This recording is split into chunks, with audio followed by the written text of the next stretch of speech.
May I have your attention, please? Shabbat Shalom, everyone. My name is Yisrayl Barzilai Hawkins, and I'd like to serve you forever as a priest starting very soon.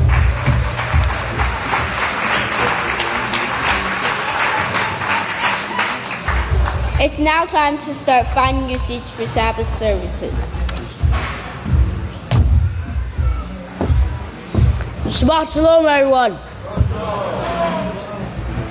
My name is Yisrayl Breathe Hawkins, and I'd like to serve forever as a priest starting very soon. It's a privilege and honor to present to you one of the sons and daughters of Yisrael now entering the sanctuary.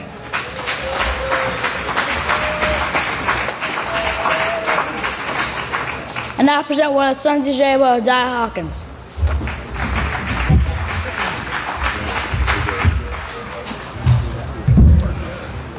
Shabbat Shalom, everyone.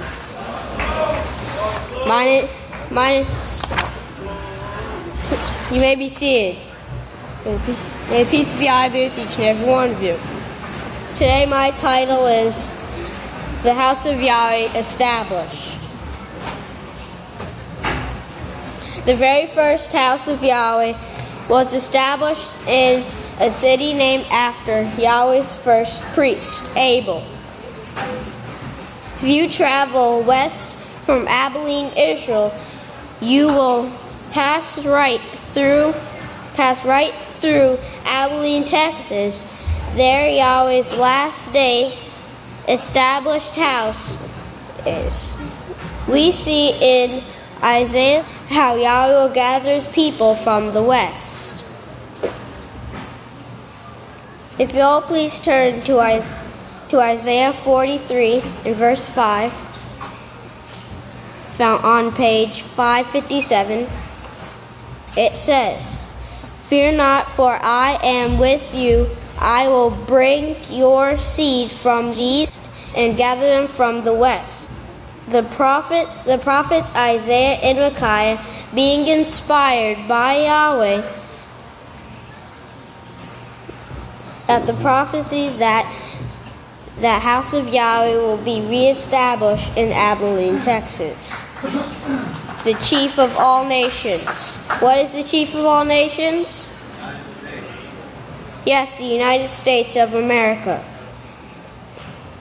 In Isaiah 2:2, on page 531, Isaiah 2:2, and it says, "It will come to pass that in the last days that the mountain promotion of the house of Yahweh will be established in the chief of all nations, and will be raised over all congregations, and all nations will eventually flow to it." Also, in Micaiah 4:1, on page 705, Micaiah 4:1, and it says, "But in the last days it will come to pass that the mountain promotion of the house of Yahweh will be established in the chief of all nations, and will be raised over all congregations, and all people will eventually flow to it."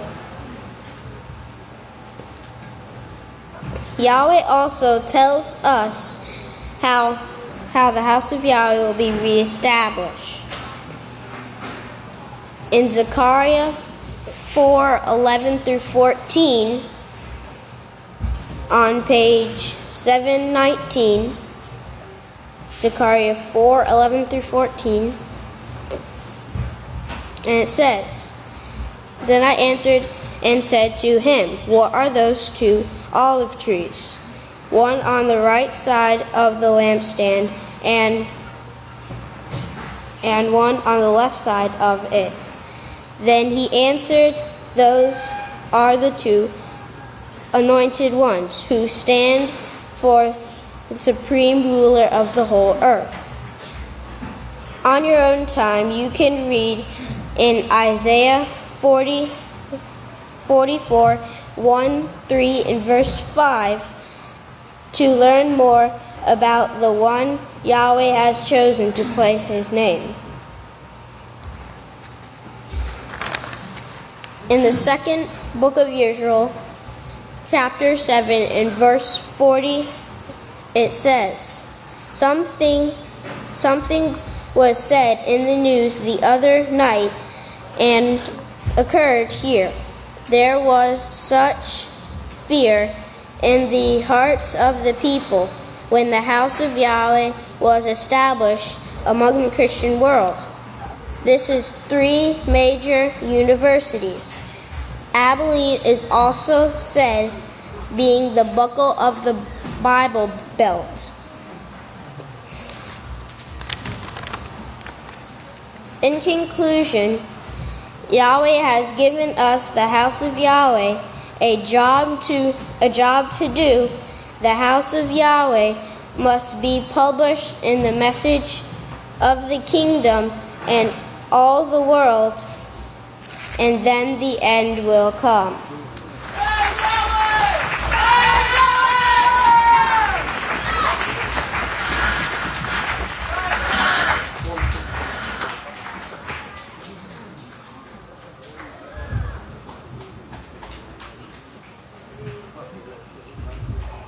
At this time, if you all remain standing, it is a privilege and honor to present to you our first speaker, son of Yisrayl, Deacon Yisrayl David Hawkins. Shalom, everyone. Please be seated. Today I'd like to speak on a very important topic, something that we should all be trying to do, and that's maintaining our positive character, or maintaining the Spirit Holy that Yahweh put in us at baptism and is building in us through His teachings. So the peaceful solution compares our positive character, that's what it teaches it as, is our positive character. It compares it to maintaining a car. Okay, and how do you maintain a car? Well, you check the oil, you make sure that it has enough oil, you put gas in it so it runs, you do checkups on it, maintenance, to make sure that it doesn't break down. Well, our positive character, or the spirit that Yahweh puts in us, is the same way.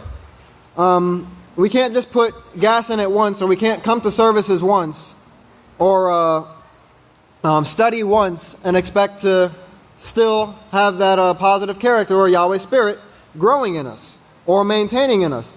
So you have to keep doing it continually. You have to keep working at it. You have to keep studying. You have to keep coming to the classes, coming to services, doing your best to keep your positive character up, or Yahweh spirit up, in your body, in your mind. So simply put, anytime you hear positive character, anytime you hear the peaceful solution talking about your morals or your positive character, it's talking about Yahweh's spirit, the spirit of Yahweh that we're all trying to build. Anytime you hear Yahweh's spirit mentioned, it's talking about the positive character that's brought forth by the peaceful solution. Those words are interchangeable.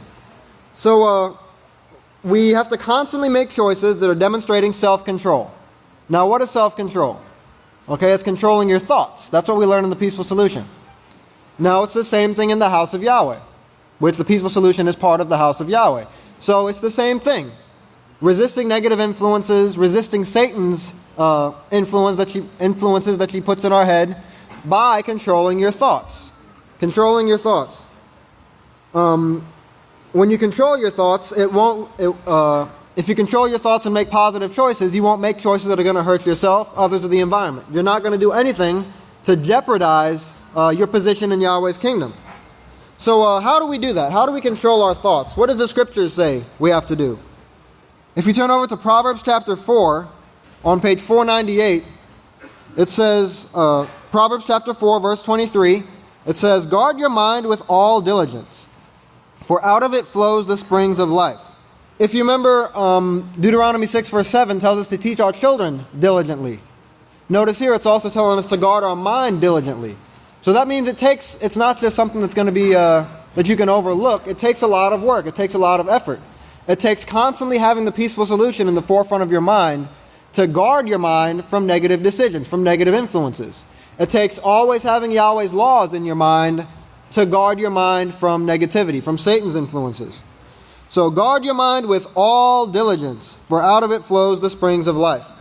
And those springs of life would be the teachings as well that would come forth from our mind, from our mouth when we teach others, from our actions when we teach by our examples, if we're guarding our mind. So that's why that's so important, because we're always teaching. We're teaching by our examples. And emotions can flare up in our mind at any time. Because remember, we're influenced from all different directions, and those thoughts lead to feelings. You know, you have the trigger that triggers a thought, which is that influence. Those thoughts lead to feelings or emotions. And they spring up at any time. And if we allow them to mess with our positive thinking, then we'll flare up at people. We'll yell at people. We'll start arguments with people. We'll have conflicts, and we won't know how to solve them unless we're guarding our mind, unless we're doing what is taught by the House of Yahweh. So we have to guard our mind.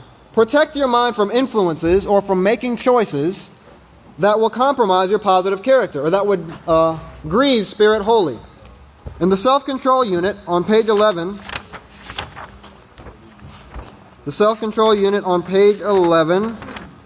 it says, guard your mind. It says, another key concept in developing self-control is to be aware that your actions begin with your thoughts. You know, it's easy to say after the fact, well, I wasn't thinking at that time, but we're always thinking. It says thoughts run out of our mind at the speed of light or faster. So we're always thinking. We just have to learn that even when those thoughts are going crazy in our mind, and we want to lash out at somebody, or we want to make a negative decision, that we have to control it. Set your mind in advance, which I'll get into a little bit more, to control it. It's up to you to determine if your thoughts can help you build your character, because remember, your thoughts lead to feelings and actions, and those actions, the choices that we make, is what proves our character, if we have a positive or a negative character. So it's up to us to determine if they'll help us build our character or if they'll lead to choices that we will regret. Although thoughts flow in and out of our minds, the same thing with influences. Influences come at us all the time. We have the power to control what thoughts we focus on and what thoughts we let go. That's something we should always remember. We are the ones in control of our mind. Okay? Satan can be doing all kind of crazy things around us. We have the power to say, no, I'm not going to yield to those influences. Okay? So we are the ones in control of our minds and our bodies. People who focus on negative thoughts about themselves and others, or about the things they want to do, are setting themselves up to fail and to engage in behavior they will eventually regret. So if you focus on negativity, whether it's negative thoughts about yourself and others, or negative influences that are coming in from the outside, you're setting yourself up to fail. So change the negative, or accentuate the positive, and by doing so, you'll eliminate the negative. In the world around us, which some of us work out in, some of us have to travel into, Pastor's telling us to try to minimize our access to the world outside. It says, in this world around us, there's so many influences coming at us from everywhere. And that's why it's so important that we don't go out and try to put negative influences in our mind, because that's only harming yourself even more. So there's so many influences coming at us from everywhere. But it takes effort, commitment, and determination, meaning you have to want to do it, and then you have to do your best to do it, and learn how to do it from the Peaceful Solution, to rid yourself of these negative influences, or to avoid these negative influences. Resist the devil, and she will flee from you. The next thing we need to remember is that every action begins with a thought, which we just covered. So you have to set your mind in advance by controlling your thoughts before you make the choice, of course. So you're setting your mind in advance not to make that decision, and you're training yourself through practice in your mind how not to make that decision. So that when the situation comes up, you'll already know in your mind how to deal with it. That you won't fall victim to Satan's traps that are readily available. You have to make up your mind not to be influenced. Set your mind in advance. If you remember Yahshua, when Satan was influencing him and was presenting him with all these grand positions and the position of Pope and all these things, a lot of people, those would be very strong influences to them to turn the other way. But no, he had his mind set in advance that he wasn't going to go that way. So that's how, praise Yahweh, we need to do the same thing. So you have to watch your thoughts. Pay attention to your thoughts. Don't just let them fly in and out of your mind without paying attention to them. Watch your thoughts. We've been taught what negative and positive thoughts are. Okay, thoughts that lead to any choices that will harm yourself, others, or the environment, or break rules, break the laws of Yahweh, are negative thoughts. We can't do them. Or we definitely shouldn't do them. So immediately when these thoughts come into your mind, reevaluate them. Reevaluate those thoughts and turn them into positive thoughts, or get rid of the negative thoughts and replace them with positive thoughts. You can do that by setting your mind in advance, once again, by practicing it in your mind. Don't let yourself down, and if you let yourself down, not only are you letting yourself and your brothers down, you're also letting Yahweh down. So don't do that. Evaluate your choices, because those thoughts will lead to choices. They'll lead to feelings and eventually choices, or actions. So there will be situations that we're not going to expect, things that come up out of nowhere, it seems like. You know, whether it's you're having a stressful day at home or at work, and something comes up. And they just seem to come out of nowhere. The Peaceful Solution calls them curveballs and pitfalls that just seem to come up out of nowhere. And they test our ability to practice self-control. They test us to see, have you been setting your mind in advance? You know, have you been controlling your thoughts? So it's easy, really easy to just, explode or retaliate or make negative choices, scream and holler at people or whatever it might be. But we know that later on we'll go back and regret it, and we'll be, beating ourselves up for it, which is something else we should do our best not to do if we make a mistake. But you're going to regret it afterwards. So why not save yourself from all that hassle, set your mind in advance not to do it. That way when the situation comes, you'll actually be glad that you practiced, that you made a positive choice, and that you didn't hurt anybody or yourself. So set your mind in advance. It always works out better. Never retaliate, because we all know later on, we regret it afterwards. Never retaliate, because that also causes the other person, if they're not practicing self-control, to have negative feelings welling up about you and themselves. So never retaliate. It only makes the situation worse. Now, that's not going to be easy the first few times, but with consistent practice and all that, it'll get a lot easier, a lot better. So now there's times that we might slip up and make mistakes. Everybody does. That's the whole reason we're overcoming. So we can't, hold things against people and bear a grudge against people, which is another thing we shouldn't do. You have to remember everybody is overcoming and striving. Think about that. Praise Yahweh. Think about how that person was, when they first came to the house, and think about them now, and you'll realize that they're improving. You're improving, okay? Everybody's improving regardless of the crazy things that we do. Praise Yahweh. So everybody's improving, and we should all be doing our best to overcome. So here's something to remember if you make a mistake. And this is my most liked chapter in the Peaceful Solution, chapter 4 of the Self-Control Unit. And I'll just read a small part of it on page 89. It says, even if you've made mistakes in the past that you now regret, it's not too late to change and turn your life around. Prepare so you will never make that mistake again. Remember, where there is determination, there is hope. So if you were not taught the value of obtaining a positive character and you've been negatively influenced, you can learn from your mistakes. And I always use the analogy of you could take your mistakes and imagine that they're big boulders in the road. And you could trip and fall over them and fall all over your face. But let's not do that. Let's climb up on top of them, use them as, stepping stones to get across that situation or to build yourself up in life. So, learn from them. Pick yourself back up and keep learning. Set your mind in advance right now to stand up and make choices that will build a positive moral character. Also be determined not to repeat past mistakes. And how do we do that? Once again, you set your mind in advance. So be determined not to repeat past mistakes. Instead, focus on maintaining your positive character traits. Focus on building Yahweh's spirit inside of you, Yahweh's character inside of you. Do the best you can to avoid making mistakes by setting your mind in advance and being prepared to handle these tests and trials that come up, these curveballs and pitfalls like it says here. But if you do make a mistake, don't give up. It's really easy, especially if you do something that you think is horrible, okay? It's really easy to be like, man, I don't even know if I want to keep trying. But no, it's really easy to give up, but don't do it. Keep moving forward to setting your mind on maintaining your positive character. Praise Yahweh. Give yourself room to grow and consider them as lessons learned. So everybody, I'd really like you to think about that throughout the week, whether it's there's influences around you at work or even in your own mind. Set your mind in advance that when those influences come, don't dwell on them. Get them out of your mind and replace them with positive thoughts. Positive thoughts. So if you'll all please stand. I'd like to turn it over to the great Kahan Benjamin Krause Hawkins.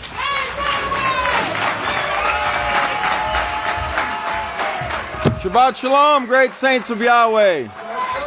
May the peace of Yahweh be with each and every one of you. You may be seated.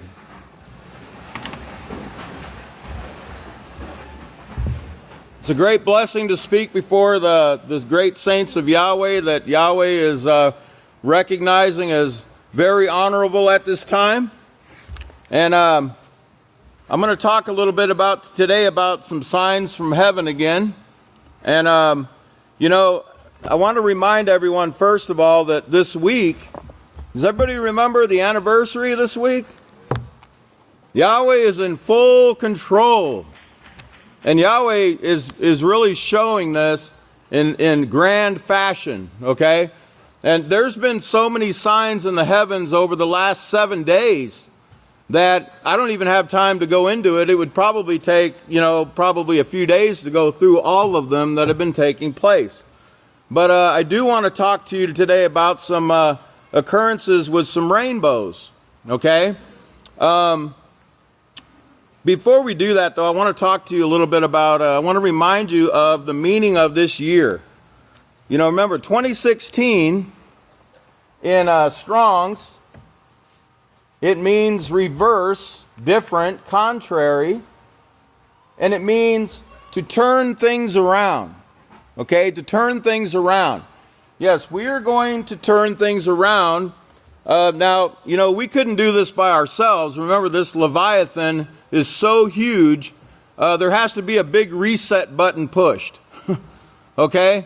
There has to be a reset button pushed, and it's going to be Yahweh that's going to do this. Yahweh is going to fight our battles for us. Do you have any doubt that Yahweh can do this? No. Is there anything too hard for Yahweh? No. Well, guess who's going to be assisting him in this work? That's right, all of us. Pastor, Yeshua, and all of us, the saints of Yahweh, right? We're going to turn these things around. I want to remind you of the war memorial, the Way of Cain down there. Cain Way, they call it now. It's got a sign down there. And y'all remember, I remember talking about this before, but I'm going to show you on 12/21/13 in the 13th book of Israel, part 2. The last thing Pastor said in that sermon, he told Pope Francis, "Let my people go. Let them come to keep the feast. Let us turn this around. Let's turn this around. Let's turn this world around from war, fighting, hatred, and revenge, to peace and abundant living for everyone." Has Pope Francis heeded the call? No, he did not. Just like the Pharaoh in Moshe's day, his heart was hard and he did not turn. Now, that was on 12/21/13. On 12/21/15, just a few months ago, y'all remember what occurred down there with that sword that fell off the top of that, remember Constantine's sword on the top of the rocket down there? Fell down, and it's still sitting there to this day as a memorial of how this is going to be turned around, okay? And on the very anniversary of the date that Pastor gave that sermon, let us turn this around. We are going to stop all wars, saints of Yahweh. Okay, so I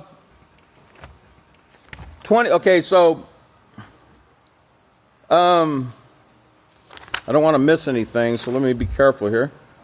By the way, also 2016 is from 2015, and it means overturn, to change, and also to restore. Remember, we're going to restore this earth to its former beauty and all the planets. This is going to be a big job, but it's going to be done by the saints of Yahweh. Turn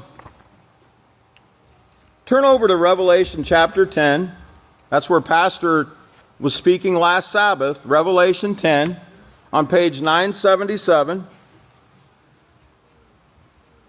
And we're just going to look at verse 1. We're going to focus on verse 1 before I show you these signs, these miraculous signs. Revelation 10:1 on page 977. It says, "And I saw another," remember, you can X out that word another. "I saw a mighty Moloch come down from heaven." Come down from heaven. Okay, that means, you saw wings on his back, like in Christianity, and he just kind of floated down, right? Okay, I'm just going to give you a couple scriptures. Let's go over to Jacob, the Book of Jacob, chapter 1. And Jacob chapter 1 on page 953. Jacob 1:17 says, every righteous gift and every perfect gift is from above, and comes down from the Father of light,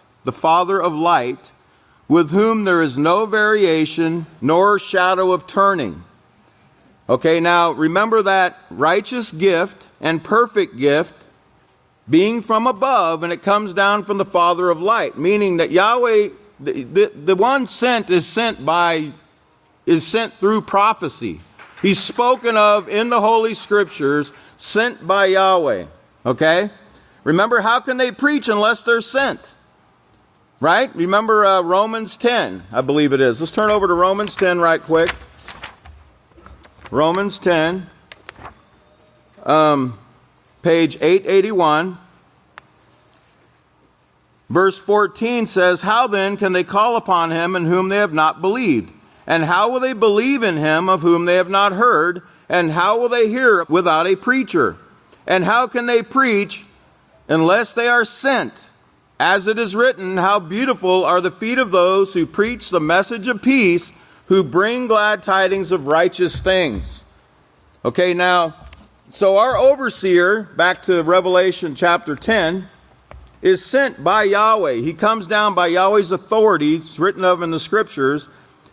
Revelation 10:1, it says, "He saw him come down from heaven, clothed with a cloud, and a rainbow was upon his head." And, if you look up that word upon, you'll also notice it means around, in the vicinity of. Okay? I want to talk to you about a little incident here on 5/8/16. But before I look at that, I want to show you another picture that was taken by the great Kohan Michael Sheets Hawkins. Now, this one was on 5/2, and it was on FM 603. He said he was driving down. That almost looks like it's taken straight out of the pages of Time magazine or some really beautiful, it could have been in National Geographic or something like that. It's a very beautiful picture. But it's right off 603. Right up here, you'll see Pastor's face right there. Okay? Right just above that color line right there. You see Pastor's face here. And I darkened it a little bit here for you so you can see it a little better. Okay? Now, Pastor's face has been seen in quite a number of rainbows, hasn't it? Right above the rainbows. You remember Passover, not this past year, but the last year before that, before we celebrated the Seder, Pastor's face over the rainbow with a microphone, actually showing him before he was even up here with that microphone in his hand performing the Seder. Does everybody remember these things? Okay. What's interesting about that picture that the great Kohan took, it was on 5/16, and he did my homework for me. He wrote this down for me, and it means father of a gift. Father of a gift. Didn't we just read about a gift in Jacob 1:17? Every righteous gift and every perfect gift. Turn over to Numbers 18. Numbers 18. Let's look at verse 6. "I myself have chosen your brothers, the Levites, from among the children of Israel as a gift to you, given by Yahweh to do the work of the tent of meeting. But only you and your sons may serve as priests in connection with everything at the altar and behind the veil, in the holy place and the holy of holies, and you shall serve. I am giving you the service of the priesthood as a gift." Now, who's the greatest priest on earth at this time? That's right, it's Israel Hawkins, working with our heavenly high priest, Yeshua, right? Okay? He is a perfect gift, a righteous gift from Yahweh. And Yahweh is his father. He's the father of that perfect gift. Also, I'll give you these other definitions. It was taken at 849, and it means to endeavor, to labor. Isn't that the service of the priesthood? Labor. And it says to labor with your hands, to do a thing with your hands. And the house, and it means also, it's image number 1017, which means house of the mighty one, or the house of Yahweh. So a few days later, now this one is on 5/8/16, this last first day, there was another one seen. Now, Pastor described this to me as going from the sanctuary here to the 3-story where he does the prophetic word program. That's what he saw. Okay, he witnessed with his own eyes, and not only him, but other witnesses called him to show him these, to tell him about it. But we did something even greater than that. We got a picture here. This rainbow that Pastor was talking about, I want you to notice I darkened it. The actual person that took the picture darkened it for me so you can see this a little better. But you see the rainbow here? And who do you see here? With a beautiful crown and a robe. As you can see right here, here's his face. With his crown and a robe, a white robe, right there, kind of sitting, reclining there. Really peaceful. Really peaceful while all hell's breaking loose on this side over here. Because that side over there represents those that are enraged against Pastor Israel Hawkins and the House of Yahweh at this time, because the House of Yahweh is about to be greatly exalted in the earth. Do you believe that?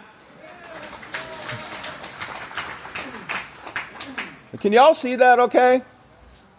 I know it gets pixelated out there on the screens, but it's very clear up here, and we'll be glad to show it to anybody that would like to see. To me, that's almost as clear as the one in the nebula out there 1,500 light years out in space, okay, taken by NASA. Now, that was on 5/8/16. Now, I want to remind you, and this will be my opportunity now to clear up something that, y'all remember the first new moon we spotted, the first moon of this year? It was on 4/8, just one moon before, exactly, 4/8. And if you remember, the sunset was at 8:04 p.m. on the calendar, because that's Abelin time. But remember, we're a little east of Abelin, okay? And the sun down here was at 8:03, and I got up here and said something about, well, the calendar must be wrong. Well, no, the calendar's not wrong.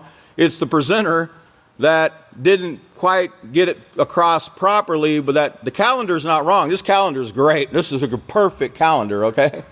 I'm just not yet, okay? But 8:03 is actually the time it went down in Clyde, okay? Now, interestingly enough, one moon later exactly, and even to the time, at 8:03, let me actually back that up here. Here's the time right there, Sunday, 8:03. And that's the clear picture before we darkened it. 8:03. Now get this. If this doesn't make your heart swell with joy, it means certainty, security. Safety, security, and reliability. Now, does that not describe the greatest teacher in the world in these last days? Does it also describe our great high priest? Is he not certain and sure and steadfast? And what about Yahweh? Is there any variation or shadow of turning with him? No, there's not. Yahweh does not change, and you can be sure and certain and firm on that. It also means exact truth. Remember 1 Yachanan? No lie is of the truth. And remember, turn over to Yachanan 7:18 real quick. Yachanan 7:18. Yachanan 7:18. Speaking about the one sent. Who's the one sent by Yahweh in these last days, saints? Now, this is Yahshua doing the speaking here on page 822. 7:18 says, "He who speaks on his own seeks his own glory. But he who seeks the glory of the one who sent him." Do you ever hear Pastor up here boasting and bragging about anybody but Yahweh and Yahshua? I don't hear him up here boasting and bragging about himself. But he sure seeks to magnify and glorify Yahweh through the teaching of the laws and the prophets. That proves that he's the one sent by Yahweh. If he was a worldly preacher, he'd be up here with that book in his hand, and it would be closed, and he'd be up here doing this number, walking around talking about how we need that new air conditioner. Well, we gave up the air conditioner for the Peaceful Solution books. You know what I'm saying? We'll get our air conditioned later, okay? Right now, we're giving up these things for the sake of the great work of Yahweh. Let me continue reading this. He who speaks on his own seeks his own glory. But he who seeks the glory of the one who sent him, he is true, and no unrighteousness is in him. There's no unrighteousness in Israel Hawkins. None whatsoever. It also means undoubted truth. I'll just give you some of the other definitions. This is from 804, and it means safe, reliable, and trustworthy. Certain, definite facts, safeguard, and sure. And 803 in the Hebrew means foundation. Foundation. Okay, foundation. And it also means, it's from 806, and it means pillars. Turn over to Revelation 10 again. Okay, Revelation 10. I got to get through these really rapidly. Revelation 10:1. And I saw another mighty Moloch come down from heaven, clothed with a cloud, and a rainbow was upon his head, and his face was as were the sun, and his feet as pillars of fire. Pillars of fire. Which brings me to there was also the number 81 in that picture. Big and bold. Well, actually, big and gold. Let me flip it over for you. Right there. You see the number 8 and a number 1. 81. Well, 81 in the Greek means brotherhood, brethren or brothers. And it's from the Greek word adephos, which is number 80, and it means Delphus, womb, brethren, brothers, from the same womb, brothers from the same womb. Remember the two witnesses, brothers born of the same two parents. But not only that, it's also describing all of you. Those who are going to be exalted to the same heavenly place which Yeshua enjoys. Remember Romans 8:29? He's the firstborn among many brothers. We won't have his position, but we're going to be assisting him in this work, are we not, saints of Yahweh? Now, number 81 in the Hebrew, it means powder, or powders, and it's from this word abak, and it means dust. Dust. As light particles, dust. It traces to number 79, which means wrestled. And now get this. Have you all been getting dusty here? It's pretty dusty here, isn't it? Every time I come here, I got to get a car wash when I go back to Laredo. It's pretty dusty here. But that's not the dust we're going to talk about here. It says get dusty means sit at the feet. Sit at their feet. Sit at the feet of who? It means to be dust, grapple, wrestle, as in Genesis 32:25. Remember Jacob wrestled with the Moloch? Y'all remember that? And he prevailed, it said. Y'all remember that? That he prevailed. Because the other interesting thing about this word, I was going to show you the definition of, if you give me just a second, my time's almost up, but I got to get this date in. Here it is. The date that the rainbow was seen was on 5/8/16, and it's this word here, and it's from this word here, not to be confused with the Wizard of Oz. That's probably pronounced Oz, and it means strength, fortress, mighty power, strength, strong, stronghold. Is the house of Yahweh not a stronghold, brothers? Is it not the protected place, Psalm 91? But notice what it also means here. Prevail. Prevail. Remember, the gates of Baal or Hail will not prevail against the house of Yahweh, but the house of Yahweh is going to prevail. The house of Yahweh is going to prevail over sin. We are going to sin never again. I know sometimes we look at one another and it's kind of hard to believe, isn't it? You know, all these personalities kind of bumping each other all the time, right? But you know what? Yahweh promises us, saints of Yahweh, the gates of hell will not prevail, and we are going to overcome, and we are going to turn this around, and we are going to stop all wars. We're going to do it with Yahweh and Yeshua's help. And the greatest gift that we could have been given, next to the character education that he teaches us, the greatest gift, our pastor Israel Hawkins, and this great priesthood that was given as a gift to his sons, all of us that overcome.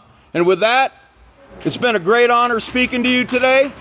I'd like to turn it over now to one of Yahweh's great saints, the great Kohan Ilya Hawkins. Shabbat Shalom, everyone. You may all be seated. Now, going along with today's news, I want you to keep in mind this coming out of this sin-sick world and partaking not of their ways. We start off with something known as the knockout game. We've shown this before, but it kind of slowed down as far as people putting it on the internet, where they actually go up randomly on the street. Imagine this, you're standing on the street and someone comes up and hits you as hard as they can, and their goal is to knock you out. And the only thing waiting to catch you is the concrete or asphalt that you're going to hit next. Well, it's getting more energy now, building more steam, and they're actually, when you see these children, they hit this 66-year-old man, and listening at the laughter and the complete foolishness, no empathy for this person, no remorse for what they had done, of course, and think about what it takes in the training or the lack of training that it took to get to that point. Don't just notice the act, but think about this lack of training that is the cause of this act, of this knockout game. And then, of course, an 11-year-old girl was killed recently. A guy driving down the road told her he would like to take her and her brother to a movie, and there were more children there. Of course, he ends up assaulting this young lady. And once again, understand this lack of training or the training of this other system. After he does what he wants to and fulfills his own sick lust, he actually kills this young lady by beating her in the head with a tire tool. Think about what that young lady went through, how partaking of the system contributes to it, and being part of the system makes you just as guilty. But imagine a tire tool, that's a piece of iron, and she was struck in the head by this man twice. You can only imagine what that young lady went through. And then, of course, next time you get a soda, shake it up real hard. You might find a rat in it. Someone else did. So be careful what you're drinking. The label can kind of hide things. And then, of course, in Flint, Michigan, the people there have gone through a lot. Recently, a man was caught going through the grocery stores there, walking in with a spray bottle, and watch. Now, he's spraying rat poison, hand sanitizer, and water. That mixture, he's shaking it up, and he's spraying it on the food. Now, of course, they rush in, they arrested him, but he's probably the third party that actually poisoned the food behind Monsanto and the lead water they spray on the fruit before you get it, in Flint. But notice they really hit on what this man is doing, but they're not hitting on what's already in that food to begin with. And then opioids, the doctor that used to be over the FDA back in the 90s is saying it is the greatest mistake that medicine has made. And he's not saying that opioids or painkillers are a problem. If you listen to what he said they were created to kill the pain so people don't know they're hurting. Well, what he regrets is that the customers are now dying from it. That's his regret. Customers are dying. And then dealing with cancer. This is very interesting, and this will be something to keep an open mind on and looking out to see how this progresses forward. They're now treating brain cancer by infecting someone with the polio virus. And it's interesting, listen to what they say, because they say this polio virus, they're mixing it with a cold virus, and of course the cancer itself sends out signals, or cancer itself doesn't send out a signal to where your immune system would know that cancer is there. So they're infecting people with polio virus, which they say does alert the immune system, and then the immune system attacks the virus.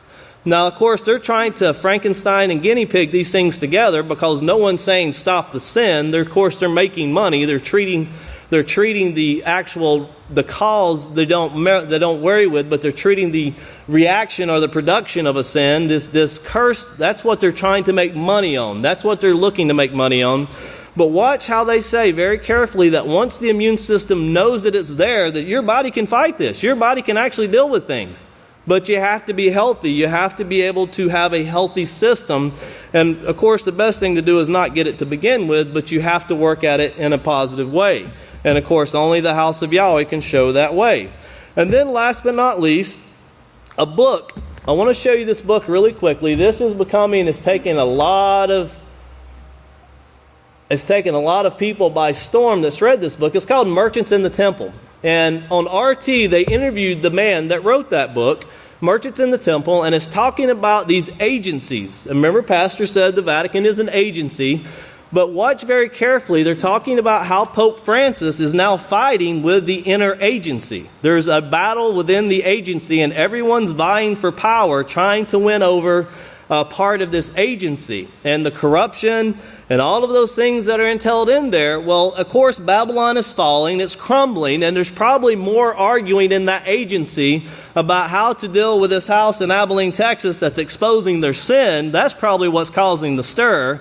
They don't want to say that, but watch what they're doing. Pope Francis fighting with those older cardinals. Listen to what they say, and of course they're threatening to arrest this man, 8 years in prison. And his comment was, I would be surprised if they arrest me. They don't arrest those who molest children. They don't arrest those who embezzle money, but they want to arrest me for exposing what they're doing.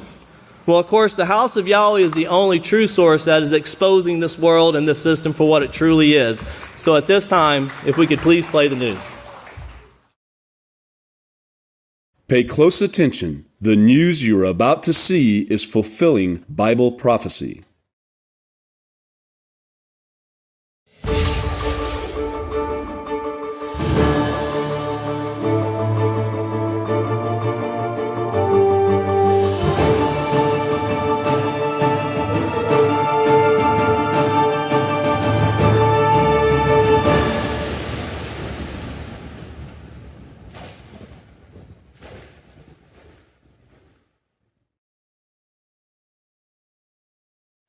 Welcome to another edition of YPN News, bringing you the news that relates to Bible prophecy and foretold by Yisrayl Hawkins. Well, today in the news, we have more on the fight against ISIS. We're also going to look at those opioid/painkillers. We also have the recent military moves in and around the Great River Euphrates in the Middle East. And if you are not yet cleaning your fruits and vegetables, you definitely will start after seeing one of the articles that we'll discuss with you today. Well, trends come and go, but this one is violent and causing injuries and fear across the country. We haven't heard much about it for a while, Catan, but this video shows young people are still participating in the knockout game. Now, that's when the players target a random victim who they hit in the head as hard as they can to see if they can knock them to the ground with one blow. Now, we must warn you that the video you are about to see is very disturbing.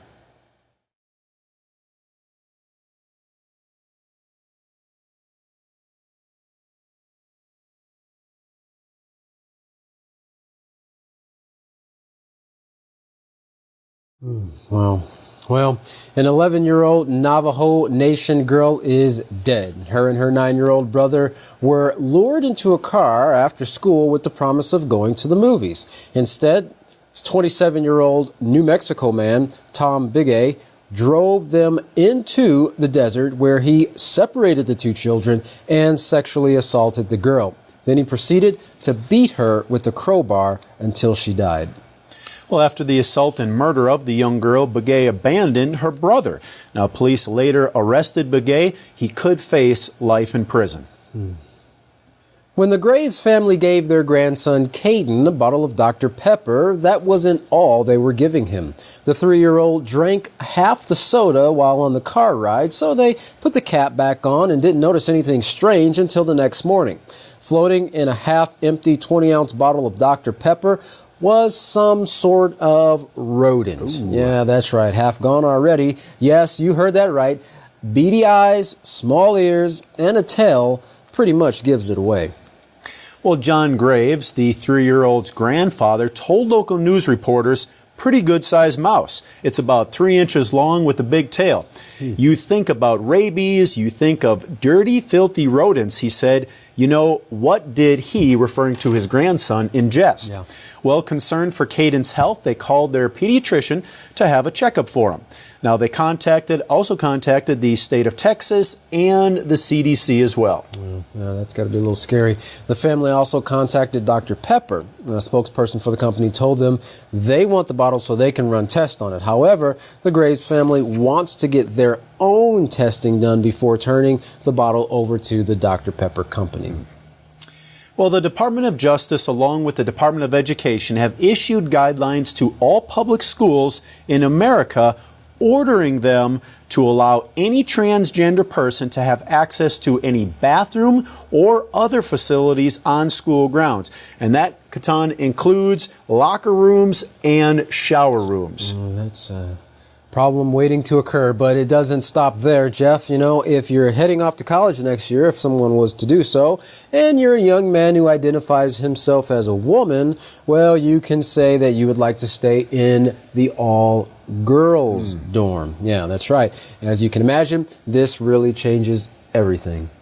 Well, the basis of the administration's decision is from Title IX of the Civil Rights Act. However, Title IX doesn't say anything at all about gender identity or even about transgender. It simply talks about gender discrimination. So basically, Title IX is being interpreted as transgender protection and creating a whole new class of people, but that's not what it's referring to.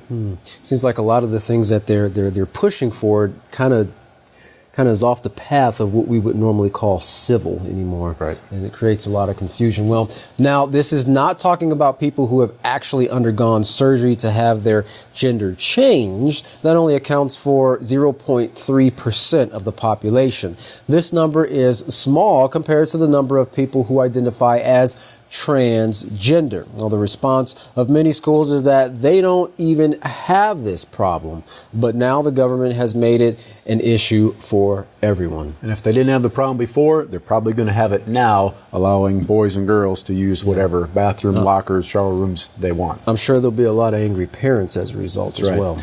And just to clarify, this is not a law. This is the Justice and Education Department telling schools, you better allow this, and if you don't comply with Title IX, then we will cut your funding. In fact, they can pull all the federal dollars that head into the elementary schools, the middle schools, and the public high schools, and so forth.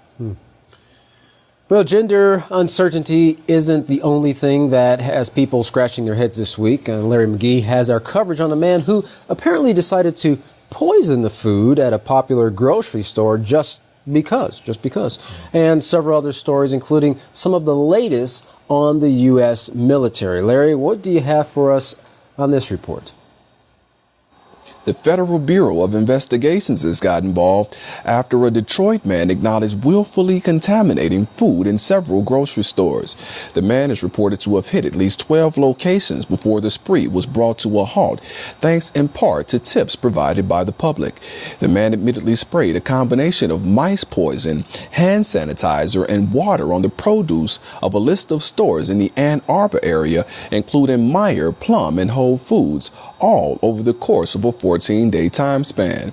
Citizens are now understandably wary, the biggest question being just how long the man was involved in the deed before being apprehended by authorities. Ultimately, it was a Whole Foods employee who finally spotted the man and reported his activities, sparking the investigation. And Whole Foods itself is reported to have taken many steps following the incident to try and ensure the safety of its patrons. State health officials are said to not be expecting any sickness related to the incident, but the Michigan Department of Agriculture and Rural Development has released a statement cautioning citizens to discard any food from the salad bars, olive bars, and ready-to-eat hot and cold food areas from all of the affected stores purchased between mid-March and the end of April. Those being affected by the warning alarm of pain were the subject of a recent interview with David Kessler, a renowned U.S. physician and former head of the FDA, who calls opioid prescriptions by orthodox practitioners one of the greatest mistakes of modern medicine. Opioid use has exploded over the course of the last 20 years. Millions of Americans are now consuming them, and a large share of those individuals are reportedly addicted. When it comes down to blame, Dr. Kessler mentions a list of accountability ranging from the FDA to big pharma and physicians, none of which Kessler believes saw opioids for what they are. From 1999 to 2014, opioid sales quadrupled in the U.S., along with overdose deaths related to their consumption. In describing the phenomenon, Dr. Kessler explains a school of medical thought which regarded pain as a fifth vital sign to be medicated until it was alleviated, and that thinking, the doctor says, was a costly mistake. Present records show 78 Americans die every day from painkiller overdose. It is being called a crisis, yet there's reportedly only been limited efforts made by the CDC to intervene through prescription guidelines, and there are serious concerns as to whether or not their efforts, which fell short of establishing any mandates, are actually capable of affecting change. Opium-based pharmaceuticals such as Oxycontin have generated more than $35 billion since their introduction in the 80s. And Dr. Kessler says it was the inappropriate promotion of these drugs by pharmaceutical companies that contributed significantly to the epidemic, in so much as the same companies took a small sliver of science and widely promoted opium-based drugs as being non-addictive, and that, the former FDA head says, is untrue. The truth is, the war in Iraq is just as much a concern today as it ever was. After dismantling the country's government, the U.S. has been attempting to train soldiers and establish a strong Iraqi army for the last 13 years now.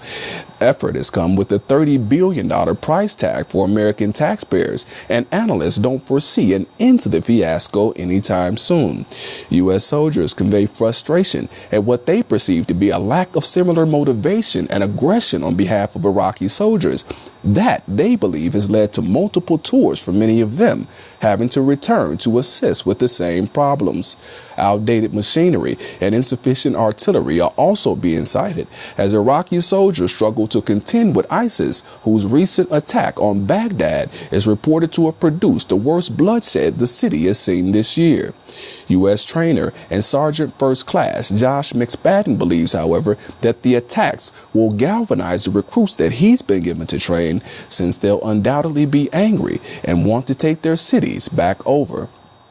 Some are finding it hard to get over many of the other alarming reports populating the headlines this week concerning Army, intelligence, and police forces, including a manual recently released by the U.S. Department of Defense that reportedly calls for U.S. soldiers to wage war against Islam.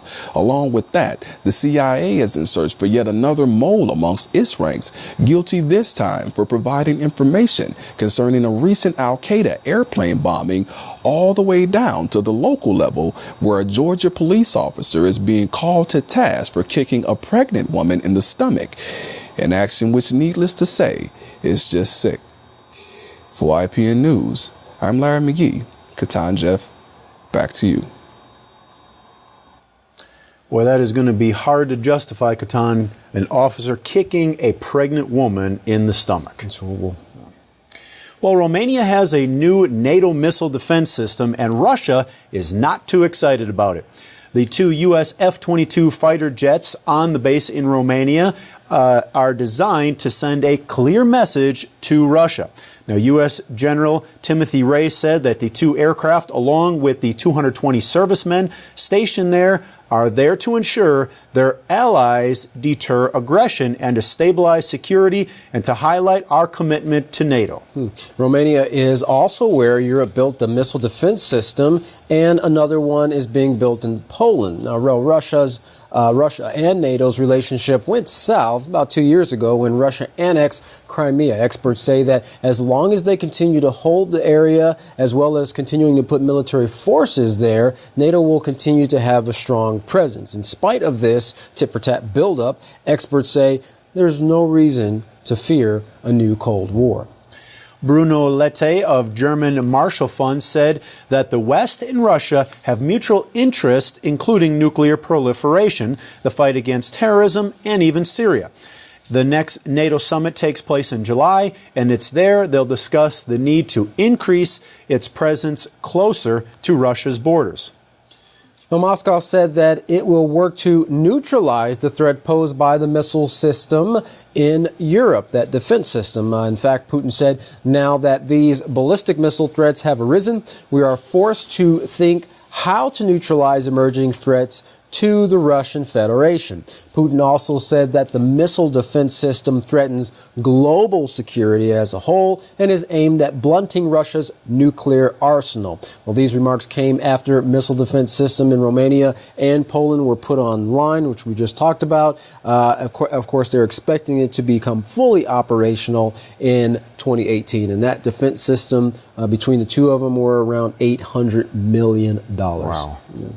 Well, the U.S. and NATO claim that the system is not aimed at Russia, but Moscow views it as a security threat at its front door. Oh, sure.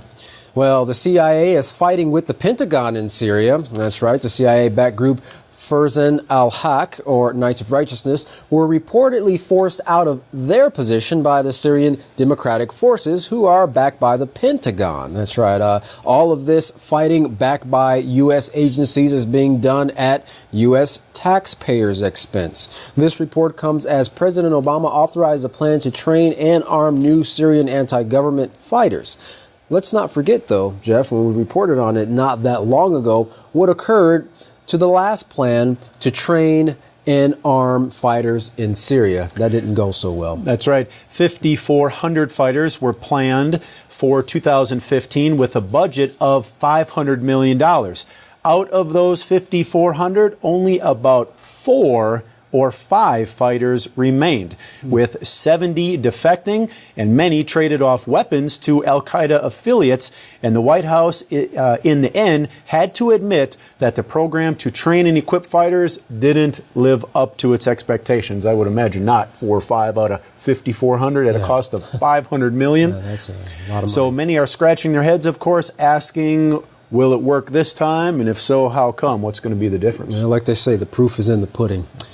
As researchers continue to search for a cure for cancer, one scientist has developed a way to fight fire with fire by using a debilitating disease to fight a type of brain cancer. For 2 years, clinical trials have been ongoing. And here's one woman's story. In 2011, Stephanie Lipscomb was a nursing student who was experiencing headaches. And after some testing, she was told that she had glioblastoma, which was a tumor in her brain that was the size of a tennis ball. Subsequently, she had 98% of the tumor removed, but in 2012, she was told that her cancer was back.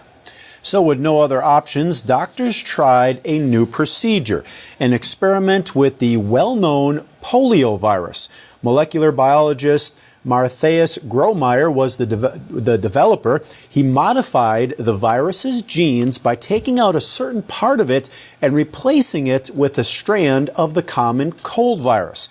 Now, this way, the virus can't cause paralysis or death, but because it can't reproduce in normal cells. But what it does do in cancer cells, in the process, it releases toxins that actually start to kill the cancer cells. So in that process, in the actual cell, it reproduces in there, but not in the actual human body. So interesting. This process also amazingly awakens the immune system to the cancer that it never noticed before. All human cancers, he said, had a protective shield that makes them invisible to the human immune system. So this enables the immune system to do its job in eliminating foreign invaders from the human body. As a result, Stephanie Lipscomb's tumor shrunk after 21 months of treatment until it was gone. 3 years later, still no cancer in her brain. All that's visible as of now in CT scans is just the old surgical scar. Wow. And lastly, another scandal uncovered could land the leaker some jail time. Well, the latest leaked Vatican documents has caused quite a stir. The leaks expose corruption in the church, detailing financial waste and wrongdoing and the attempts to sabotage the Pope's reform efforts. Author of the book Merchants in the Temple and journalist Gianluigi Nuzzi spoke to RT's Sophie Shevardnadze. He said in the interview, ever since the Pope took office, there has been a soft revolution within the Vatican. There are many problems with the Vatican's financial management as the Pope tries to make the Vatican more transparent. The Vatican's accounting records have always been shady, he said, and there's still cases of money laundering within the Vatican Bank. There's property owned by the Vatican that's being rented out for free. So, he continued, there are many problems that the Pope is trying to solve. When asked if he thought that fixing these problems was the Pope's cross to bear, he responded with, in times past, the Pope's held more of a pastoral duty, but Francis is wanting to be more involved with affairs of the state, its records, spending, and so forth.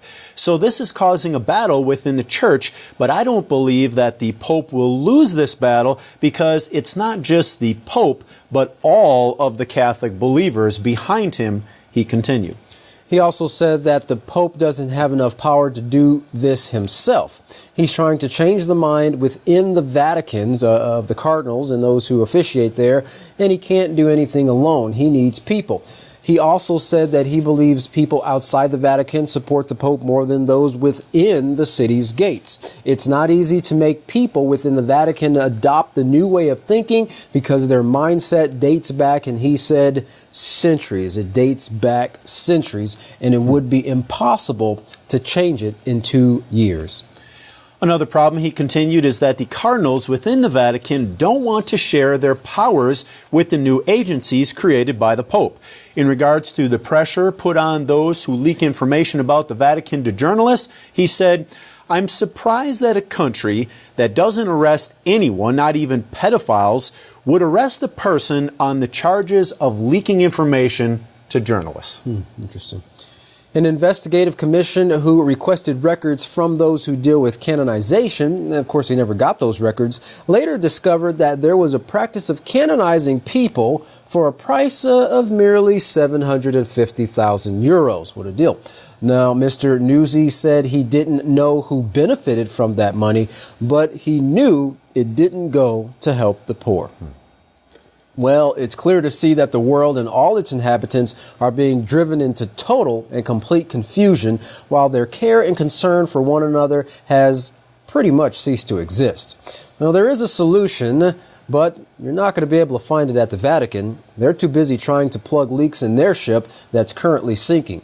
Although this might seem like the days of Noah, there is a place prepared for those who want to escape the troubles that are soon to come, and a promise of true peace through laws that bring lasting peace. That place is the House of Yahweh, and the one guiding those to safety is Yisrayl Hawkins. Now, do I have your attention? Well, here's how you can find out more information for the saving of yourself and loved ones. To contact the House of Yahweh, you can write them at the House of Yahweh, P.O. Box 2498, Abilene, Texas 79604. You can call them at 1-800-613-9494. Visit them on any of their websites, www.yahweh.com, www.yisraelhawkins.com, or www.yahwehsbranch.com. You could also visit our website at www.ypnnews.com. For any emails to the House of Yahweh, you can email them at info@yahweh.com. And for any calls coming from outside the United States, please call the number on your screen now. And once again, don't forget to go to www.yisraelsays.com for the latest and greatest study tool available today, the Yisrael Says program, where you can ask any question and get a scriptural answer. Well, don't go anywhere. Up next, the one who brings forth the message of peace, Yisrayl Hawkins. For all of us here at YPN News, I'm Katan Alexander. And I'm Jeffrey Heimerman. Thank you for watching.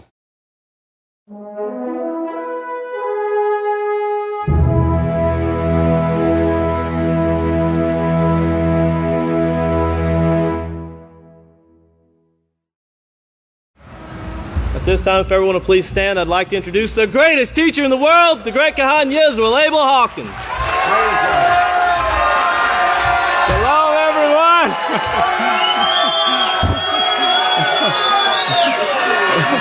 Praise Yahweh. Are you ready? Praise Yahweh. You may be seated.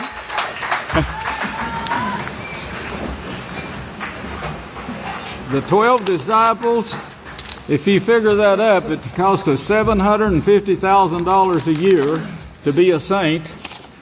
If you pay $750,000 a year, times 12 would be what? Man, them poor guys must be working overtime. You get to heaven, you're going to have to make a lot of money then to remain a saint, so the people will pray to you. Oh, what a laugh. What a mess. The way the world is messed up. Wasn't that beautiful how that rainbow and everything tied into Revelations? Revelations 10:1. I just brought that out last week. Got a lot more to go on it. We got this week, Israel Hawkins warns to be careful when searching for salvation and offers tips in new publication. That starts off at 61,000, pretty high already for just half a day. Praise Yahweh. And then last week, he tells the doctors and scientists the biblical way to do away with sickness and disease, and that's up to over 262,231. And we're the tops on Google again, if you can see that. Praise Yahweh. It's beautiful, Yahweh's way, and what I see in Yahweh's way. And I forgot the bread sacks. I was going to show you that this morning. And we'll get it in the prophetic word, I guess. Yedidia sent me a couple of articles from USA Today, and I thought how great it was because it ties in with what I brought you last week on the eating of the salt. Diabetes rates nearly double in the past 3 decades, largely because of increase in obesity, which is a lie. This is not what's causing diabetes. But they say obesity and sugar diets, and they know this is not true, but they've got to have something to blame it on. To a report released Wednesday by the World Health Organization, worldwide cases nearly quadrupled. An estimated 422 million adults were living with diabetes in 2014, and it just keeps going up and up and up. That's diabetes. That was up from 108 million. It jumped from 108 million to 422 million since 1980. And they don't know what to blame it on except sugar. Sugar. And the people that's condemning your sugar, they got a sweetener for you to eat that they want to sell you. And it says on there, don't feed the hummingbirds because it'll kill them. There's no food value in it. They'll starve to death on it. Mediterranean errors. Now get this. This is the hospital digital drug ordering, safer but can lead to fatal errors. Medication errors are by far more common mistakes made in hospitals, and hospital errors are the 3rd leading cause of death in the United States. Did you get that? It tops cancer, it tops everything. The errors in the hospitals alone. The 3rd leading cause of death. we run to death, don't we? Oh boy! But think about this. Think about this. Diabetes cases up from 108 million in 80 to 422 million in 2014, and you tie this in now. What you read just here, if you just remember what I brought you last week, this comes out in Bottom Line magazine, why you may want to eat more salt, not less, to lower your risk of heart attack. Well, if you listen closely, you'll find out it's a result of sugar diabetes. It says lower sodium levels can also increase your resistance to insulin. Did you get that? Insulin, if it decreases your intake for insulin, it causes sugar diabetes. Let me read it to you again. Lowering salt. Stop eating salt like the doctor said. Don't eat salt. Don't pay any attention to what the Savior says or Yahweh tells you. Do what your damn doctor says and you can go to hell with him. It's that evil. They're going against, they've made their stance in front of Yahweh. I used a couple of words we did years ago. It's in, I forgot who it was, where it's one of the commandments, and Yahweh says, don't have any of the hinder gods before me. They are opposed. They are in opposition against me. Well, we use two words to describe that Hebrew word there, and I was called to question about it this week, and that's the reason I looked it up. But it's Genesis 20, verse 3. Because this is what's taking place right now. This is what we're seeing. That's the reason I bring it. Thou shalt not have other gods, is the way the King James Version has it, before me. And of course we got it translated, 20 verse 3, if you want to read it. It says opposition against. Well, of course we use those two words of purpose because one of them means a certain thing in this Hebrew word and the other means another thing. But one of them means that the gods has taken a stand against Yahweh in opposing him. They've taken a stand against his law to oppose him, to keep him from bringing this plan through. You could translate that, you shall have none of all, and we don't get this on our own, by the way. We've got books that trace it back to the Hebrew without vowel points, and we've got a number of them from different people at different locations, and they all say the same thing about these Hebrew words. So when we work on it, now there's mistakes we haven't seen and worked on yet, but the ones we work on, we do get them straightened out. Well, you shall have none of all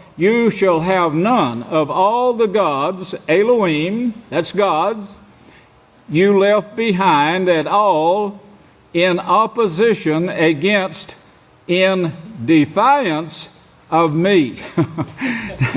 And with those words, the experts say it covers the Hebrew words there that they translated in the King James Version, other, that word other, and before me. But the gods have taken a stance, and of course their servants are the doctors, the lawyers, the politicians today. Everyone who is an unbeliever is in opposition to Yahweh, and they're following the gods which have taken their stance, and they're showing this right now. And in one of the pictures, if you noticed, there was my face on one side, the 81 on one side, and then here was another one with with a dragon after this rainbow trying to chew it up. If you would stop and think about the beginning, and where Yahweh, he allowed mankind to destroy the earth the first time. And he said in chapter 6 of Genesis, you really need to read that in, word for word and really study it out, because the way the King James Version wrote this, it's like Yahweh got angry and said, I wish I hadn't even made man in the first place. Now that's the way they got it written. And of course this wasn't so at all. Yahweh made man subject to vanity. And the apostles understood that. The preachers today don't. All they can understand is what the King James Version wrote. And when you bring them the information showing how the popes changed the King James Version, before it ever came to you, they changed it. They made renditions of the Book of Yahweh, and in those renditions they wouldn't allow certain things to be shown. And they even left out scriptures, and they say the reason they left it out, it's in their own words, that paragraph was problematic. So it's going to cause us trouble. Somebody's going to see that we're a bunch of liars and sitting up here in a city called the divining serpent. Well, we're exposing them, and the gods are against us in this. I know they're against us, and they're telling you don't eat salt. And of course Yahweh is telling you eat salt. The Savior says it's healthy for you, and this is what you should believe. The preachers say only believe, and I'm saying you must believe. You must believe all that the prophets have spoken. You must believe the Savior, who says seek first the habitation of Yahweh. There go and do what the priest tells you to do. Why would he tell you this? He wants you in his kingdom. That's why he's telling you this. And if you don't want to do that, you won't be in his kingdom. You won't be part of this unified group that's going to take this salt to all the world. You won't be a part of it. But lower sodium levels can also increase your resistance to insulin, which causes diabetes. Every doctor knows that. That's what they call sugar diabetes. And affects your nervous system. Your nervous system runs your whole body. It affects it. And it can cause it to shut down, it says, including your heart rate. If sodium levels fall too low, it can damage your cardiovascular system. Check with your doctor, it says. Well, that's the bottom line right there. It comes from bottom line. If you want to look it up and read it, but I didn't write it. Someone else wrote that article.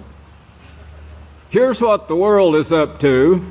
Russia to test for a nuclear weapon which is so powerful it could reportedly destroy a whole country in seconds. A whole country.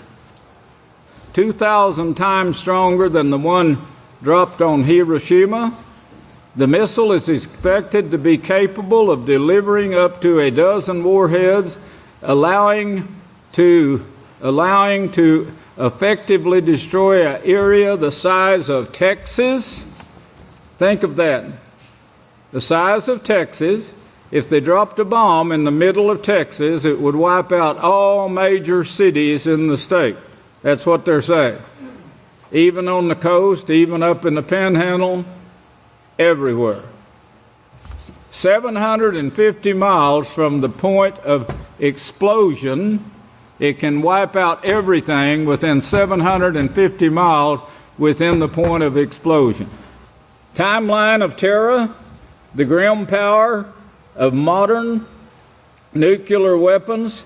The greatest minds, brethren, are studying this. The greatest minds in the world, and they've got them tied up to destruction. Studying how to destroy. That's what the minds are doing. The greatest minds in the world are studying how to destroy you. And where are they getting this inspiration? Of course, from Satan and the agency that Satan is leading.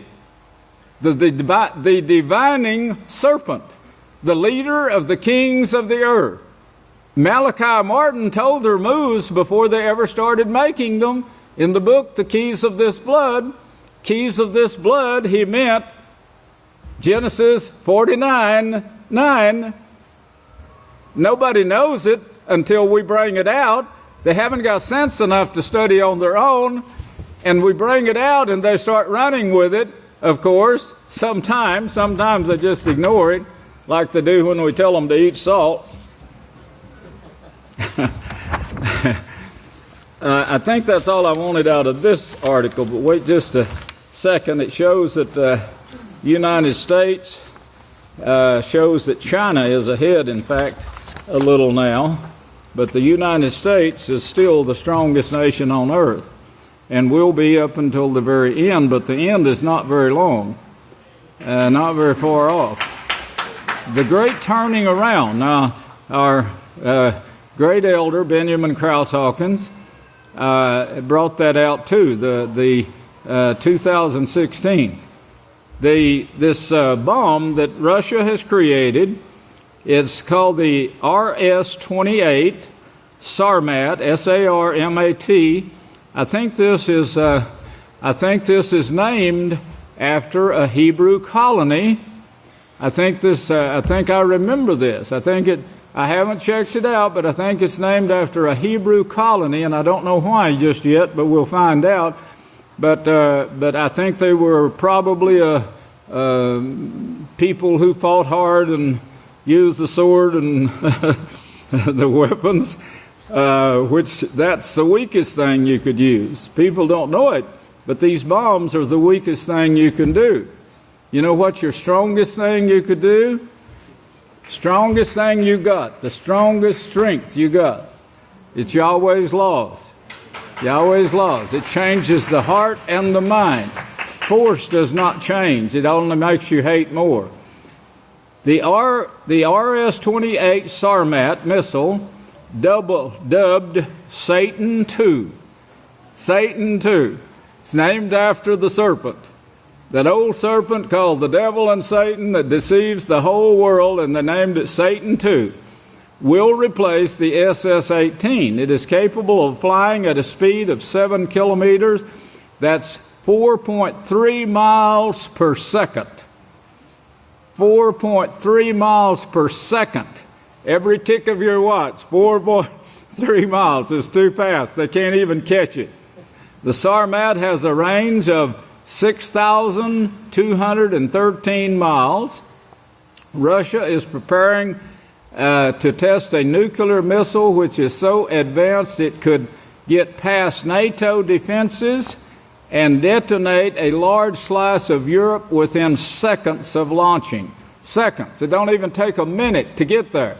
From the place it's launched to any place in Europe, in seconds, it'll get there and destroy everything within 750 miles from point of explosion. Intercontinental ballistic missile will be ready for field trials this summer.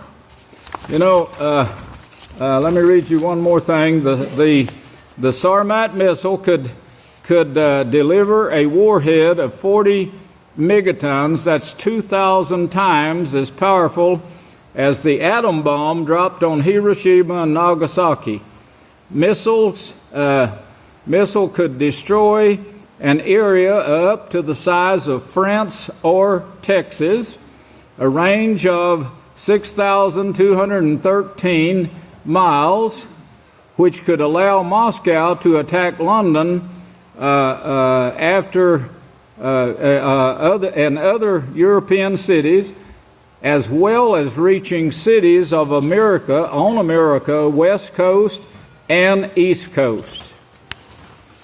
And do it in just a matter of minutes, reaching the United States.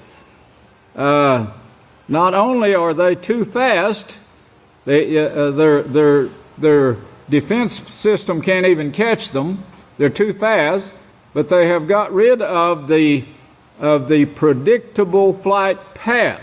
So if they got it coming in and they can predict it, they can send a missile to intercept it. They can't do that anymore with this one.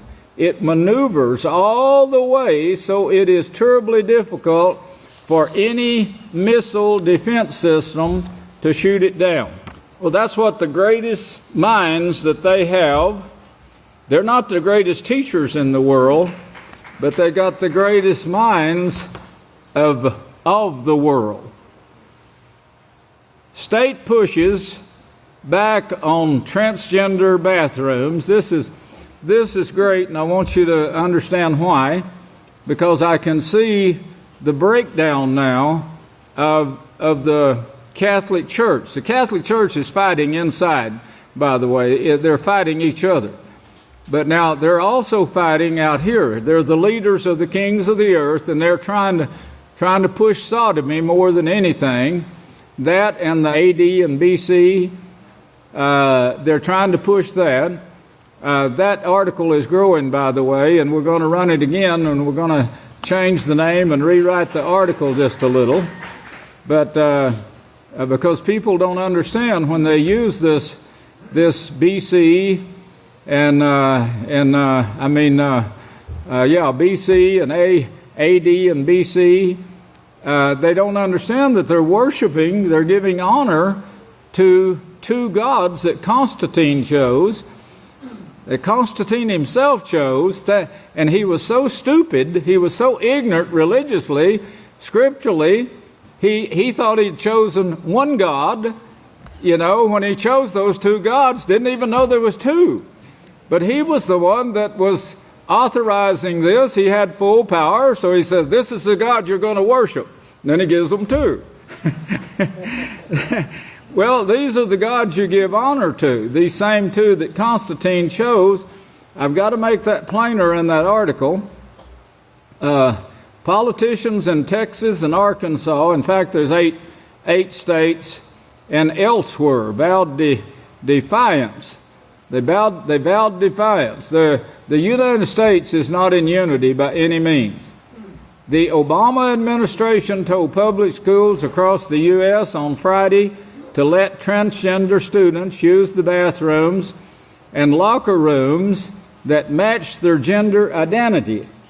And of course, much is being said and thought about, showing, the disagreement, but they're decided to do this by force and just use their judges, the state judges and so forth in each state to try to block this order from the so-called United States. If you disagree and you don't do what the United States tells you to do, you're not in unity with the United States. Now, the United States government collects your taxes, federal taxes. They've got to be paid to the United States government. Then they're issued back to the states to do these projects with. One of them is the school system itself. And if they withdrew the millions of dollars that they support Texas with, Texas will hurt billions of dollars, in fact. But they are being now, the governor says, no, we'll lose the money, that's fine, we'll do it anyway. Well, we'll see how far they go. We saw some already back down from it when they found out they were going to lose their money back that the government gives them each year. But schools that refuse to comply could be hit with civil rights lawsuits from the government and could face a cutoff of federal aid to education. Texas Lieutenant Governor said the state is prepared to forfeit billions rather than let the Obama administration dictate bathroom policy for its 5.2 million students. 5.2 million students. Texas is a big place and could be destroyed with one bomb. Now that's what we've come to. That's the greatest minds in the world have brought you to this point. here's a man holding up a sign, "No men in women's bathrooms." and this is going on now in 8 states. I'm glad to see this because it shows that there are people, that are trying to come out of this world, and they don't want any part of this sodomy. And if you right quickly, if you turn over to Jeremiah, the 23rd chapter, verse 14, "I have also seen in the prophets of Jerusalem." Now he says in another verse 21, he says, "I've not sent these prophets." These are not the prophets that Yahweh sent. These are the divining of the agency of the divining serpent that Satan used in Genesis, the 1st chapter. Now, if you tie a few scriptures together there, you'll know what I'm talking about. There was an agency used there. That agency, the priest, the high priest, or the pope, was named Cain. All the world has gone the way of Cain. That's what Yada says. Yada chapter 1, verse 11, just before you get to Revelations, that shows you this agency sitting on 7 hills that's leader of the kings of the earth. This priest is the one, of course, that led the world into a flood. Yahweh said, "Now you've killed Abel. His blood is now crying out." He said, "Now you're cursed from the earth." You're actually cursed from the earth. It wasn't Yahweh sending that curse. It was the microorganisms of which the earth is made, your body is made. I think we're so blessed to have probably the greatest microorganism teacher in the world. That's actually comes here and teaches our students and stay. If I'd have had this when I was that age, I would have been at that man's feet daily.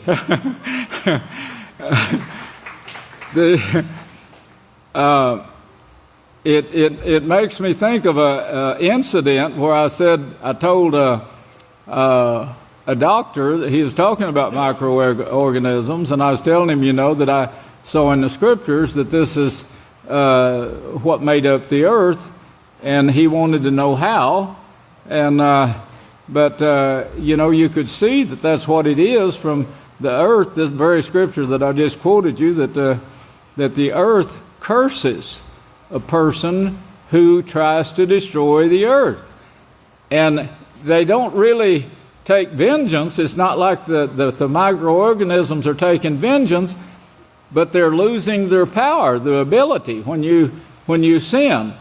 And of course, the blood that's shed. Well, in chapter 6 there of Genesis, then it shows that the violence had taken over the earth, and the earth was populated. It was populated big time at that time.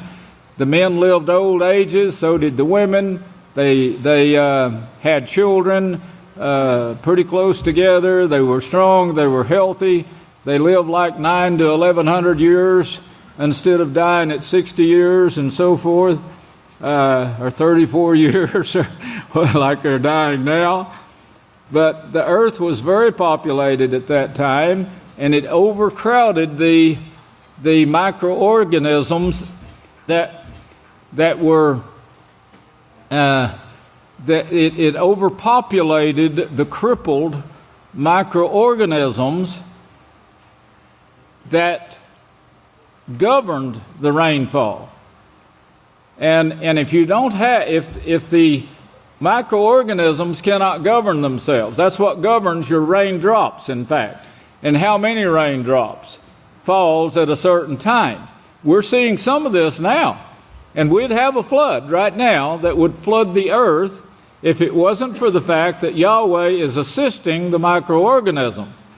But He is in control. He's in full control, so it won't let it go too far, but He's letting it go further enough that you'll be able to see it. He says, you're going to see this.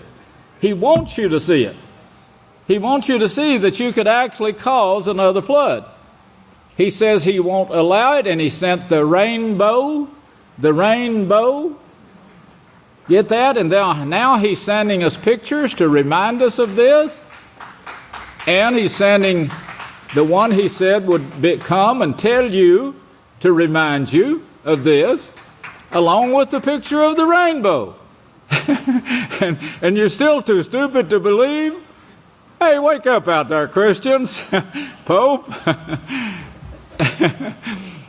Well, of course, you could see that from what occurred there, if you just study this, it wasn't Yahweh causing this. That's the way they wrote it. It was the gods that, of course, that was leading the people. Evil like the gods. And when they overpopulated the earth with microorganisms that was sick, they're sickening them, not only with blood, but illegal sexual activities, the same thing that's poisoning the earth and the atmosphere today, then it caused the microorganisms in heaven that govern how much rain falls on the earth, the former and the latter rains, they govern that. Those kingdoms are put in charge and governed by law to do that. But they couldn't do it anymore.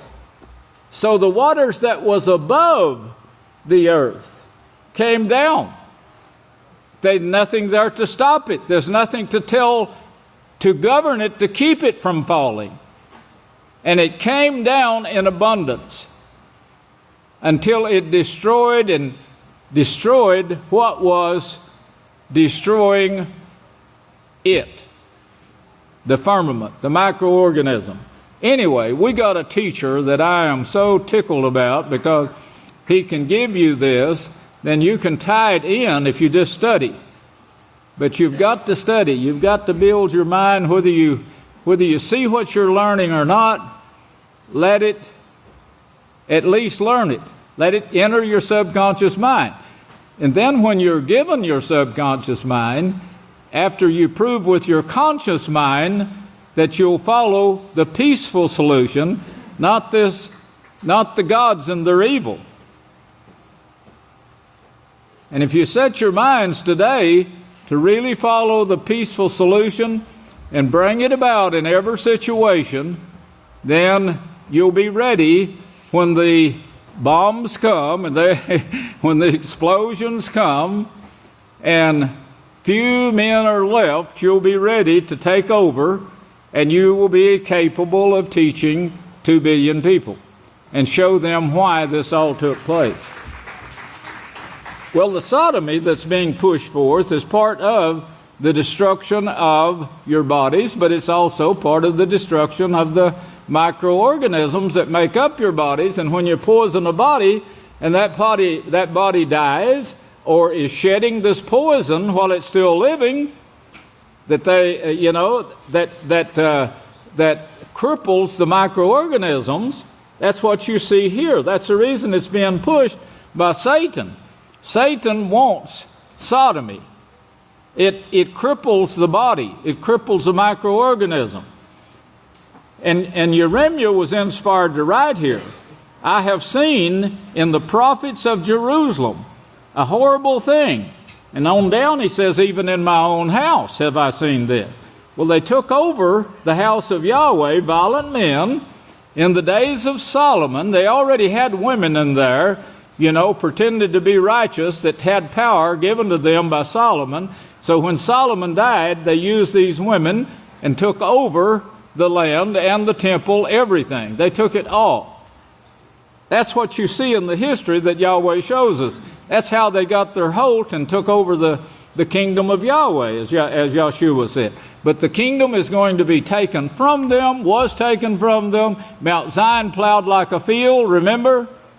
So Yahweh was in control fully. Even when they thought they were doing this and thought they were going to get away with it and still have salvation from the gods, you can tell the gods could only go a certain ways. They were only allowed a certain steps in certain directions. They couldn't go all the way.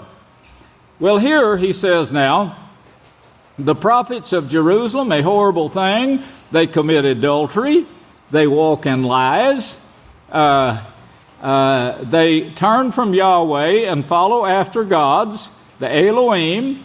They also strengthen the hands of evildoers, so that no one turns back from his wickedness.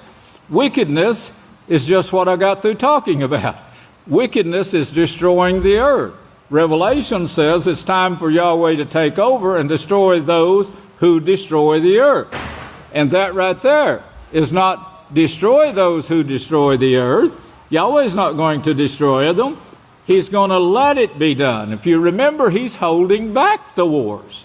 He's the one that's holding them back at this time. Once he lets this go, lets man have his way, yes, we're going to have it. And it's going to be in this generation. We know that. Then this is the year for the turning around. He shows us that in number. Let's see. All of them are like, still in 14, the last part, all of them are like Sodom to me, and her inhabitants are like Gomorrah. Therefore, this is what Yahweh of hosts says concerning these prophets. Behold, I will feed them with wormwood and make them drink the water of gall, or allow them to drink it. For from the prophets of Jerusalem, this profaneness, notice it, see what he says? From the prophets of Jerusalem, it's gone out to all the world. Well, that's what we're seeing here. We're seeing this sodomy pushed big time. If it wasn't for the divining serpent, it wouldn't be pushed like this.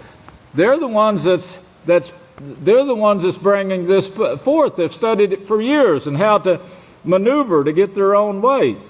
But already now, in their own organization, they're showing no unity there. They're fighting among themselves. The Pope is wanting power. He's as you saw in the articles there, he's wanting power to more power for himself. He doesn't want to take orders from the Vatican. But the Vatican is actually giving him his little scripts to read, and they send him out like Santa Claus to the world leaders and hand them this script, like you saw him do in the meeting with Congress when he was here not too long ago. He handed a certain person a note, remember that? And what occurred to that person afterwards?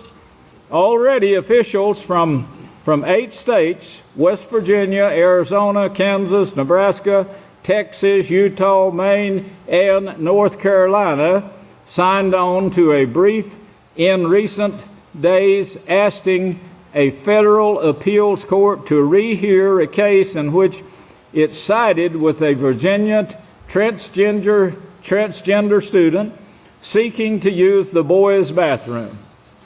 The new guidance, they could build bathrooms. That's not what they're wanting. Bathrooms wouldn't cost that much to build 2 more to the side of the 2 they got, if that's what they're wanting. But what they're wanting is to push sodomy. And if Yahweh hadn't have saved a few, if he hadn't have saved a few, we would all be sodomites. Now that's how hard Satan and this agency is pushing this thing. Well, what we see here is the next article that shows us prepping for doomsday. Prepping for doomsday. Oh, this is great. Bunkers, panic rooms, and going off the grid. This was the one that intrigued me the most, the going off the grid. I said, hey, this is really great. And we started searching, and wow, you talk about a bunch of people that's wanting to be self-supporting. And they're saying they're building their own places. They know nothing about raising vegetables or raising their own food, what it takes to do so, but they're trying. Most of them will give up and go back to the world. I know how hard it is. I've been working at it for a few years, so we realize the difficulties in it. The hard part comes when you train a person, for years, and then they quit. That hurts. It hurts bad, and you think, man, what in the world did I do wrong? Something's wrong here. A person wouldn't quit this kind of work at this stage in the game. But panic, prepping for doomsday bunkers, panic rooms, and going off the grid is what is taking place here, and people are trying to become self-sufficient. They're buying land, they're building buildings out in the wooded area, putting in electric power from the sun, and building a house there that'll get burned 750 miles away from it, trees and all, covering it with rocks and concrete, and a flimsy garage door. That's not going to help. The Vatican has things better than that. Here's one that's going underground with one made out of steel and going underground with it. And these are the people with lots of money from New York and and other large cities. Plant a garden, raise your animals, so you have your own source of food. That is difficult, especially when you're dealing with the next article that I want to bring out. My time is just almost up, but I want to start this one. They live in your guts and digest our food. They actually digest our food. They live in our stomach, our brains, everywhere. They digest our food. Make some of us love chocolate. I got some of those. Love chocolate, and may even control mood. I got some of those too. They can help turn weeds into fuel and gobble up oil spills. Yes, these microorganisms can do all of that. Anyone who watched the marten learned that crops cannot grow without partner organization in the soil. And what they're speaking of here is the farmers going against the microorganisms. I made the statement about 40-something years ago in Abelin, is when I first brought it out, and I said, if the FFA had worked with the microorganisms to improve their health, what we're seeing is dysfunction, of course, from these tiny creatures that you can't see, but they fill your mouth and your lungs and your brain and your guts and everything. You're made up of these creatures, these small creatures. And of course, we poison them. We poison them, as Yahweh shows how we poison them, by eating unclean food, mixing that unclean food with the human body, and creating a mutation of microorganisms that can't do the work, but they make war against those who can do the work. Now that's, in a nutshell, what's going on. But these are working to our benefit, and what we've learned here is we're making a host of microorganisms, and we know how to do it, and we're spreading it where it needs to be spread on the soil, and from that soil is coming forth what they call ideal growing soil. Everything is ideal growing soil where we put it. So we know how to do it. I don't know if the average person out there is. I know I met one in Odessa when I was working with Jacob, and he was going to teach the people in the desert how to grow a crop. And I went out and looked at his field, but the man really didn't know anything about making crops grow anywhere, much less the desert. But he found it out the hard way, and he quit after a short time, which is what I think most of these people are going to do. That is trying to come out of this system and grow their own. It's a hard job, and if you don't work with the microorganisms all the way, then your cows start breaking down, your soil breaks down, you get poison in your food instead of in the way of dysfunctional microorganisms. You get that in your body, in your brain, in your guts. And, of course, that's what starts breaking down your organs of your body. Well, he says anyone who watched the Martin learned that crops cannot grow without partner organisms in the soil. And I haven't seen this, but I think it would be worthwhile to look at it. I think it'd be educational. I think we probably know more than they do, but it wouldn't hurt to get it and watch it.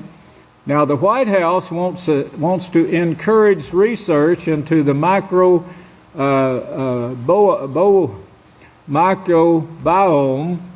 the microbes living in and on animals and dirt, the ocean, and the atmosphere. So now they know. They didn't know a few years ago. We told them what to look for. We told them the bacteria is there, and it's poisoning the atmosphere. It's poisoning the microorganisms that make up the rain. So now they're spending a lot of money on research because they found out that, yes, the Bible is actually true. And we need to know what to do now to rebuild what we have made poison to the human body. We don't really have a definition of what is healthy, and that's what we need. They don't know what is healthy right now. The world don't. You know, because Yahweh showed you this, and the great wisdom of Yahweh is tops. It can't be beaten. If you would just believe that. We don't have a definition of what is healthy, and that's what we need. White House Office of Science and Technology Policy said in opening a White House event introducing Initiative Friday, we'll want to fix dysfunctional microorganisms or protect microorganisms. We just don't have the tools to do so.